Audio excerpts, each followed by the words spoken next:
Boatworks Today is a viewer-supported show. To learn more on how you can get involved and watch extended ad-free versions of these videos, please visit our website, boatworkstoday.com, and click on the top of the heading where it says Support This Show. Thank you.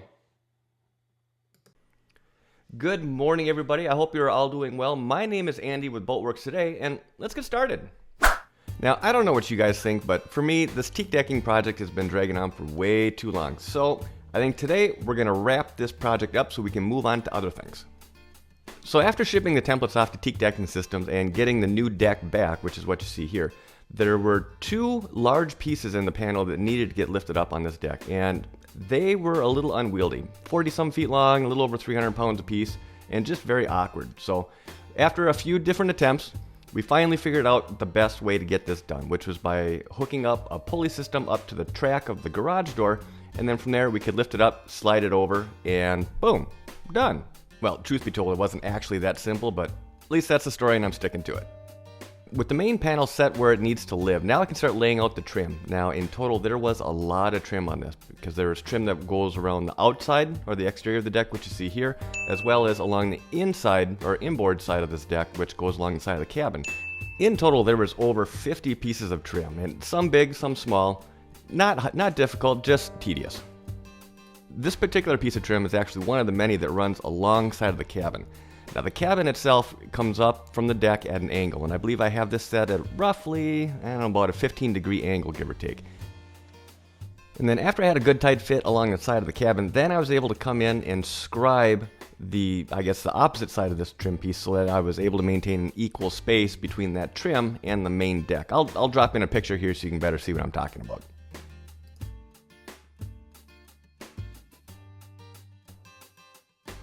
Now, in addition to having to fit this trim to the main deck, there were also some areas where you had to come in and notch around for some hardware. Like here, for example, this is around a cleat base. Now, there were six cleat bases, but then there was also all the stays and the stanchions and then, you know, a few other miscellaneous things. So it's just a big, giant puzzle that you really kind of need to think your way through so that you weren't trimming too much off of one piece and then cutting yourself shy on having to fit it towards another piece of the deck. It's not difficult, but you do need to really think this through a little bit. Now, this king plank was probably the one piece that really tested my patience. The king plank is the part at the very bow of the boat, right down the middle, that joins the two halves of the main deck, such as you can see here. All those little curves, or nibs, I guess as they're called, they all had to be fit with a proper spacing around each little nib, and it just was such a... It took some time. Now, the process for shaping this, at least on paper, seems pretty straightforward. Lay it down in place, scribe the lines or the spacing that you need around the panels, and then come in, cut it, and then do your final shaping by hand with the sander. But it just seemed like every time I would trim a little something off of one part, it kind of changed, you know, another part, and then I had to come in and adjust that. So I would say that I went round and round on this, you know, kind of shaping things and trying to make sure it was perfectly right, probably a dozen different times, which is, I don't know. I don't get it, but I finally got it, but holy moly, it took forever. And since sanding and shaping all these little trim pieces isn't really all that sexy to watch, we're gonna fast forward to the point where all that was done. Everything was trimmed and fit. Now it's been removed, and now we're at the point where we're getting ready to actually glue down this main panel.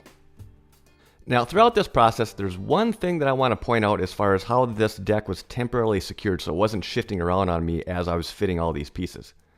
Now, around the different areas on this deck, I secured everything down using screws and fender washers, but the screws did not go through the wood. They went through the caulking seam.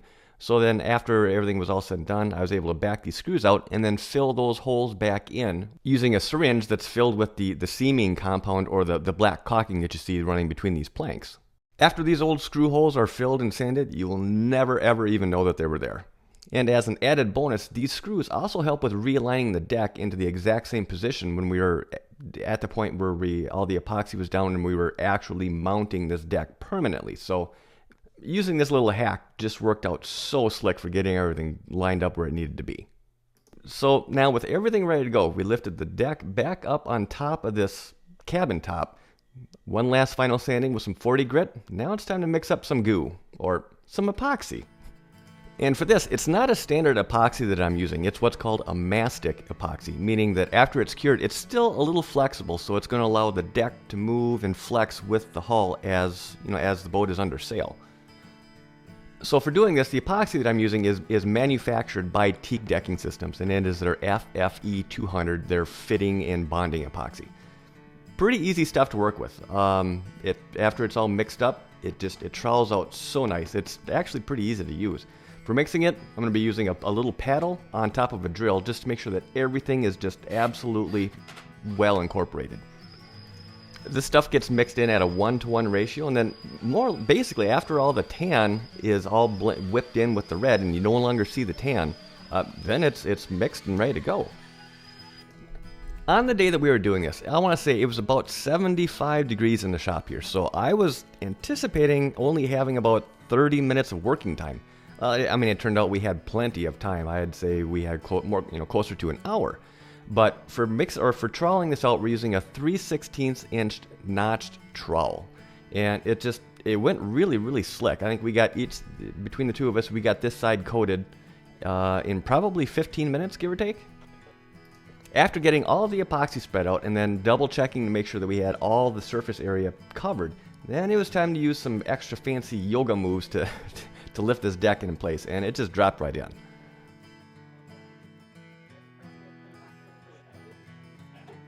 Once we got the deck down, now we needed to figure out a way to get more or less this deck clamped down so we had even pressure across the deck so we were getting good contact and a good bond.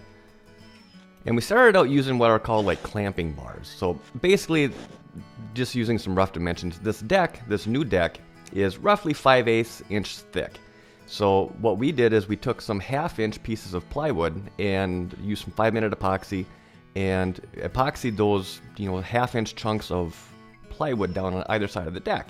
So in theory, the plywood is just a little bit thinner than the actual deck. So if we were to come back and then take these 1x4s, pieces of pine, screw down on either side of the plywood, that should apply even pressure across the deck. But what we ended up finding was that by the time we actually got adequate pressure pulled down on the screws, into the plywood, the screws were stripping and just popping right out, and they weren't actually grabbing strong enough to pull the planks down. So we ended up having to abandon that and then just go back to using the screws with fender washers between the planks, going through the seaming. So in the end, it worked out. It just ended up being a last-minute change to Plan B. With the main deck done, now the last area to focus on before we can start putting hardware back on is the cockpit, and this is going to be done in the exact same process. I'm including it here again just because it's a much smaller area, it's easier to record, so I think it's going to be a lot easier to kind of show the whole process without jumping around and possibly being a little confusing to see. So here again, the main panels themselves, not the trim, but the main center panels, here I'm putting those down with the screws and the fender washers through the caulking. Now the trim itself, which is what I'm working on here, the trim itself is actually getting screwed down. I'm countersinking the screw hole and then throwing my screw in it, and then I'll be putting a Teak plug or a bung over top of that to finish it off. I will say that I did pay attention to the countersunk holes that I'm using on the trim. I wanted there to be a bit of a pattern there, so that essentially all the screw holes on here are symmetrical. So there's one on the inboard, one on the outboard, and they're just book matched all the way down and around.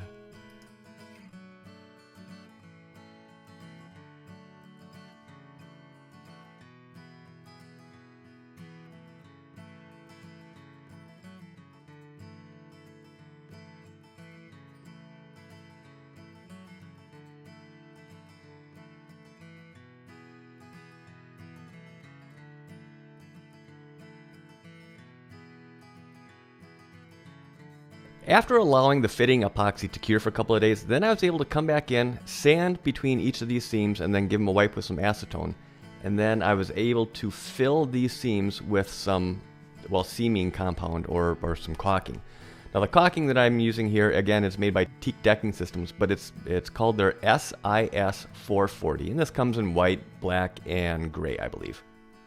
Now, as a little side note, if you have teak decks on your boat, this seaming compound, this SIS 440, this stuff is by far the best product for this type of application. I mean, it is absolutely hands down the best that I've ever used.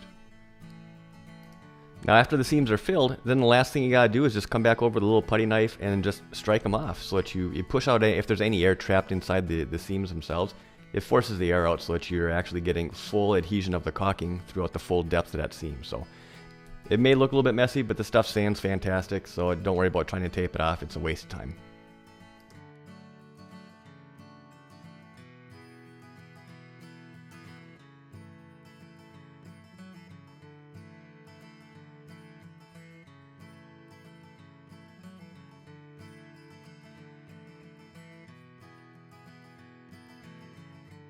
So fast forward a couple of weeks and here we are. I've got all the hardware back on, the decks have been sanded, and we're about ready to load up and take it back down the highway back to Bayfield. I didn't bother recording any of the remounting of the hardware because honestly, in my opinion, that's kind of like watching paint dry. It's a slow process, something that takes quite a bit of time, and I really didn't think anybody would be interested in watching that, so I didn't bother recording it. And also, truth be told, I just needed to get this done. Weather was starting to set in, fall was coming, and we had to get this thing back down the highway. So I didn't record it. One, because I didn't think it'd be interesting. Two, because, well, I just didn't have time. So, but here's a quick little tour of how everything turned out. And overall, I think everything looks fantastic. The owner was very, very pleased.